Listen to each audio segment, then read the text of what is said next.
Hey guys, welcome back to the Small Engine Nation channel. My name is Phil, and in today's video, I'm going to be showing you how to replace a carburetor on your Husqvarna 240 X-Torque chainsaw. Let's get started. So on this saw, I've already tried to clean the carburetor, adjust it, and rebuild the carburetor, and all of those were strikes. So the only last thing that we have on our list is just to replace the carburetor. And now again, I know you guys are probably going to laugh, but I am using an aftermarket carburetor. This was $20 on Amazon, and to be honest with you, it's better than paying $60 to $70 for an OEM AYP Husqvarna carburetor. Now I told the customer that, he said he was fine with just replacing an aftermarket one. I did tell him that sometimes the aftermarket ones aren't the best, they don't hold up, but they will at least get you through the winter. And again, sometimes the aftermarket carburetors last a long time. So it's like a swing and a miss when you order aftermarket carbs. Just make sure that you read the reviews prior to ordering that aftermarket carburetor, just to make sure that there is positive feedback from other mechanics. So what you'll need is a T25 Torx bit. What we're gonna do is remove the 3 screws for the top cover.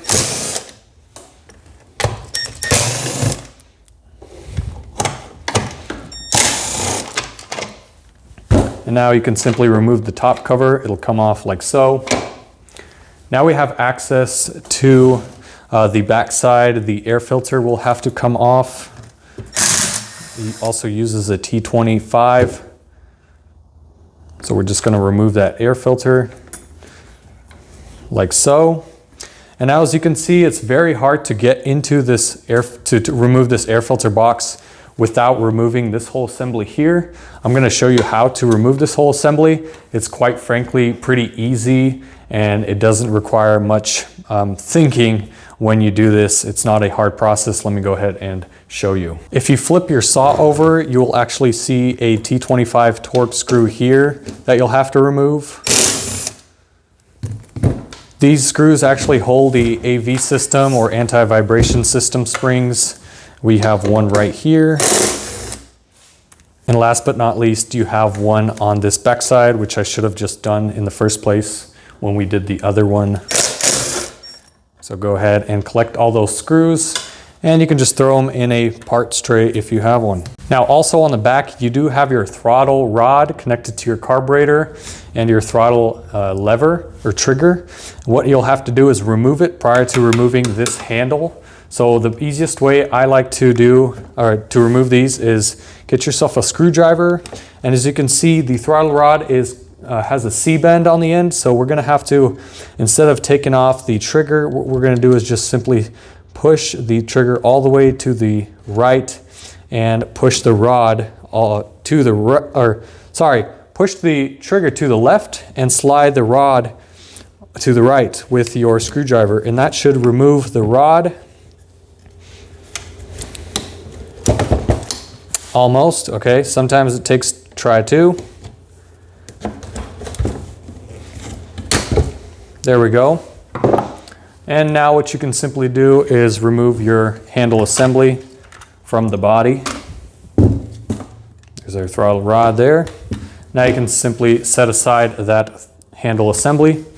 Now what we have is our backside of the chainsaw. You do have one more screw to remove this backside cover, so we can actually have access to the carburetor stud nuts. Now this does take a T20 Torx. What we're gonna do is swap out our T25 for a T20 and remove the screw.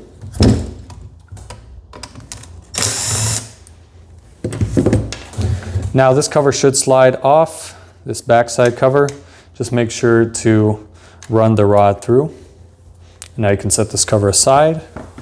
And now we have 2 8mm nuts that will have to be removed. So I got myself a steel 8mm wrench. Here's the part number if you are interested in getting one of these wrenches. You can use an 8mm socket as well. So we're just going to remove the 2 nuts there.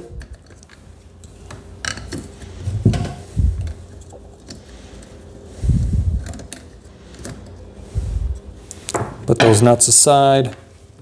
Now you do have one more Torx screw right here, T20. That can be removed. And now simply you can take off the air filter cover. Simply put that to the side. Now you have access to your carburetor. Now again, you do have fuel lines, and if you remove the fuel lines from the carburetor, you will have a lot of splatter. So what I like to do is I like to plug them. And what I use is just a simple rivet, the thinner end. Feel like it slides right into the fuel line itself. Now again, this is the line that we'll have to plug. And it's also not a bad idea to unscrew your fuel cap just to release some pressure when you're doing this.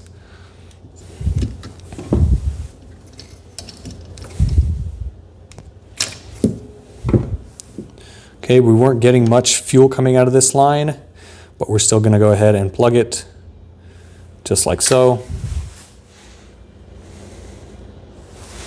And now we have our carburetor. We have one more fuel line here.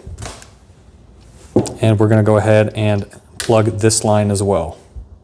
Now, prior to installing your carburetor, you just want to make sure that they are identical. And these ones are pretty much identical. Again, this is just an aftermarket carb that I got off of Amazon. I will have a link in the description down below. This is the OEM one. So what we're going to do is transfer over the throttle knob, or the choke knob there. Simply remove it and install it on our other one. Oops. We move the camera down a little bit so you guys can actually see. So we just take this like so. And there's our choke knob. Like that. It's pretty simple, straightforward. And now what we want to do is install our carburetor rod. It'll simply go on like so. And now, as you can see, it functions properly. Now we can reinstall our carburetor. And one more thing before you install the carburetor, this aftermarket one did come with a new gasket, so we're just going to simply remove the old gasket. There's hardly no reason to keep the old gasket on. It's just better to install a new one. Even though it is aftermarket, usually gaskets are fine. Okay, I'm going to install it like so, and now we can install our carburetor back on. Here is the fuel line here that will go on the bottom of the carb.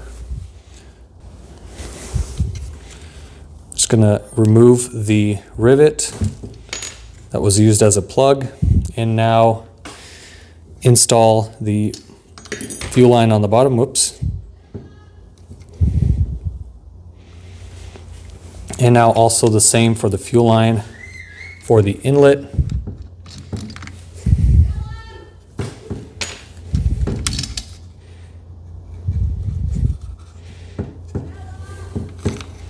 Okay. And now you can slide your carburetor back in. And it is okay if your rod came off. It's pretty simple to hook up. You're just going to take the carburetor, slide it right out, and install the rod like so. And now slide the carburetor back on. Just make sure everything is connected. Now pay attention here when I install the air filter cover.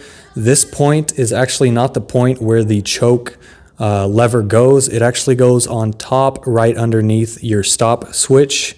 So as you can see, we are going to be installing the choke rod like so, and then placing our air filter box onto the studs, and now our choke knob is where it should be.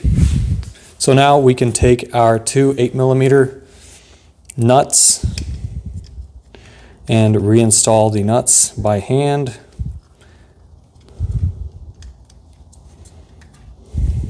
Let me do this off camera. Once you have both nuts threaded on, go ahead and take your long T20 Torx screw and install it.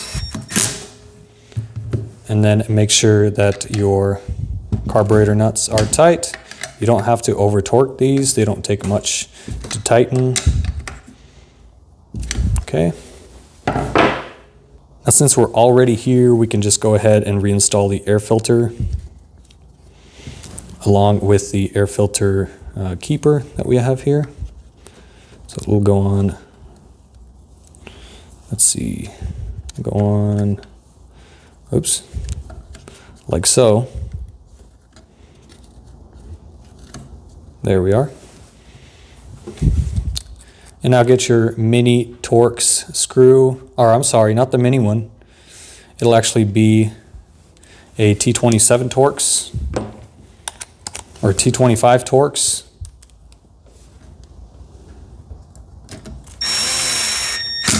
Like so. And now we can reinstall our mini cover that we have for the, I guess for the back side. Go ahead and slide your throttle rod in, line up the cover with the inserts on the left side here, and you should have access to a small hole. Get your T25 or T20 screw, the last mini screw that you have, and reinstall it right here. Okay, now we're ready to put the handle assembly back on. Again, for the handle assembly, you just want to make sure that everything is lined up correctly, and you want to make sure that your throttle rod is connected as well. Connecting the throttle rod is actually easier than removing it. I'm just going to show you how I do it. I simply just take that throttle rod and push it inside the handle. It should snap into place like so. And that's basically it on the throttle rod assembly. So now what we're going to do is we're going to install this spring first, just to kind of hold the saw in place while we do all this. So switch out for a T25 Torx.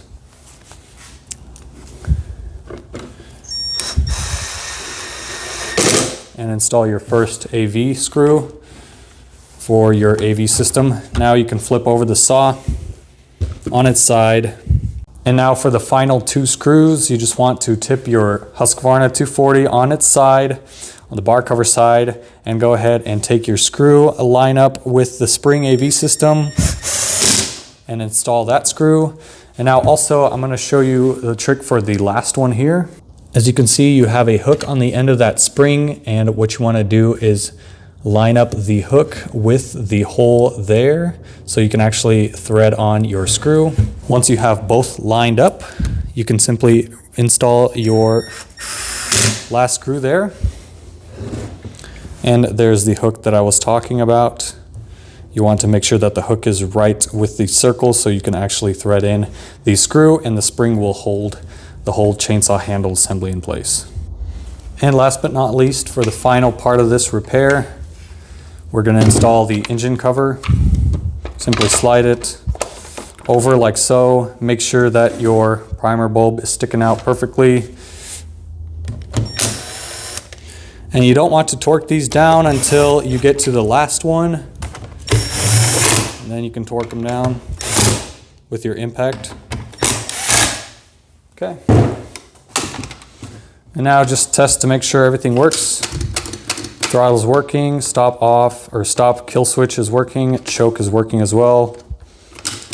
And now we are ready to test out the saw. Just make sure the carburetor is working properly. Let's test out the saw.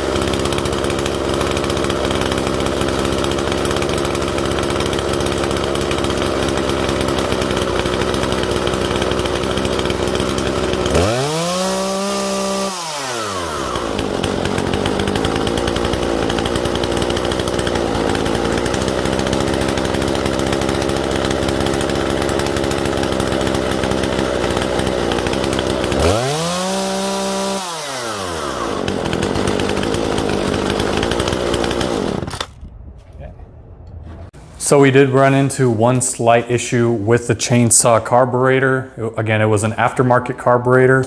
And what I noticed was it wasn't pre-tuned. Usually carburetors, especially aftermarket, OEM aftermarket carburetors come pre-tuned, so you don't have to sit there and tune the high-speed, low-speed screws. But as far as this one, I went ahead and started it and it died on me right away. So I checked the position of the L screw. It was turned all the way in. So what I did was I turned it a turn and a quarter out, and also set the H screw to a turn and a quarter out. So again, that's one full turn and then a quarter ways out on the H, and one full turn and a quarter ways out on the L. Started it and it ran pretty good. Again, it needed to be fine-tuned. I found my high spot on the low and also the high RPM. I think it was like 13,000 RPMs on this. Don't quote me on that, but and then I turned it down just a little bit on the high-speed screw, and now we have a fully functioning chainsaw.